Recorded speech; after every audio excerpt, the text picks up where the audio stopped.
अस्सलाम वालेकुम फ्रेंड्स, कैसे हैं आप सब। उम्मीद करती हूँ ठीक होंगे, खुश होंगे, अपने घरों में अपनी फैमिलीज़ के साथ आबाद होंगे। अल्लाह ताला हम सबको अपने ईमान में रखे, आमीन।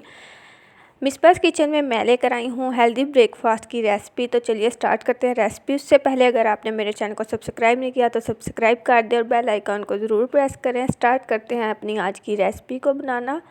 बिस्मिल्लाहिर्रहमानिर्रहीम। सबसे पहले मैं एक बाउल में दही लूँगी, जो कि मैंने ली है हाफ़ कप।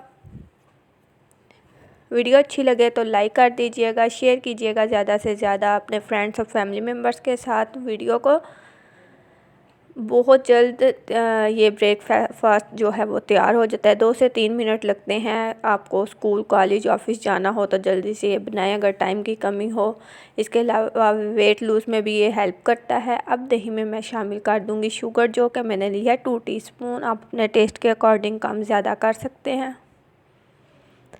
इसको अच्छी तरह से मिक्स कर लेना। बहुत ही हेल्दी सा ये ब्रेकफास्ट है। अब इसमें मूसली ऐड करूँगी, जो मैंने 3 टेबलस्पून ली है। इसे भी आप इसकी क्वांटिटी को कम ज़्यादा कर सकते हैं। इसको इसमें अच्छी तरह मिक्स करेंगे तो ज़बरदस्त सा हमारा ब्रेकफास्ट तैयार है। आई होप आप लोगों को ये रेसिपी भी पसंद आई होगी। मेरे चैनल मिसबास किचन पे और भी बहुत यूनिक रेसिपीज़ मौजूद हैं, विजिट ज़रूर कीजिएगा। अपने प्यारों का रखिएगा ख्याल। न्यू रेसिपी के साथ फिर आऊँगी, तब तक के लिए अल्लाह हाफिज़। Thanks for watching.